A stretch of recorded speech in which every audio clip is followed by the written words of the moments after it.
They gave my sister's kids iPhones and left mine with nothing.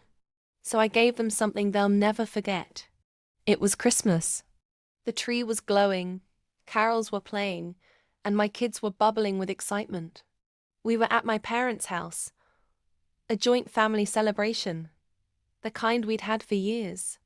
My kids had even made handmade cards for their grandparents. Then it happened. My sister's kids started unwrapping their gifts. Brand new iPhones and Apple Watches. One after another. My kids? They looked around, confused, waiting, smiling, hopeful. And then, nothing. Not a single gift. Not even a candy cane. When I pulled my mom aside and asked what was going on, she looked me dead in the eye and said, "Your father and I decided not to gift your children this year." I felt like the air had been knocked out of me.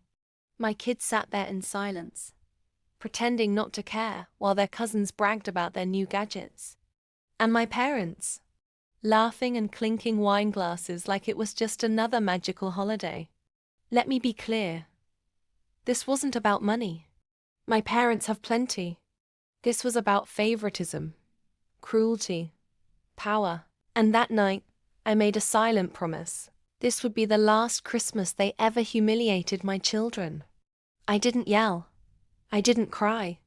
I planned. First, I went no contact. No dramatic exit, no confrontation. I just vanished from the family group chat. Then I threw my own party.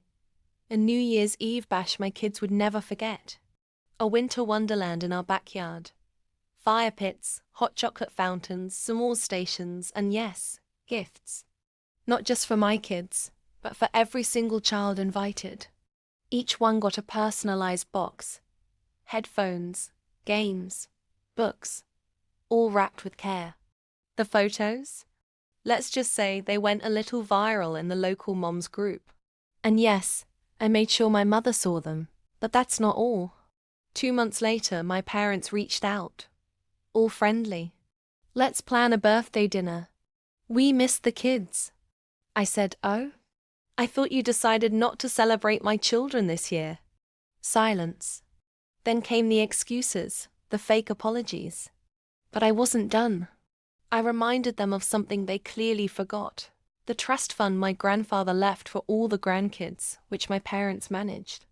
Turns out, my kids were accidentally excluded when funds were dispersed last year. Oops, so I got a lawyer. One audit later, and guess what? My kids now have their full share, plus a generous settlement for the oversight. And my parents, under family pressure, reputation in tatters, and suddenly very interested in fairness. My kids learned that silence isn't weakness, it's strategy. They now know that sometimes the best gift is self-respect.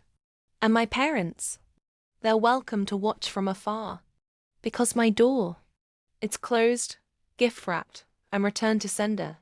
Like, comment, and hit subscribe if you're done staying silent for the sake of family. Tell me your story, I see you.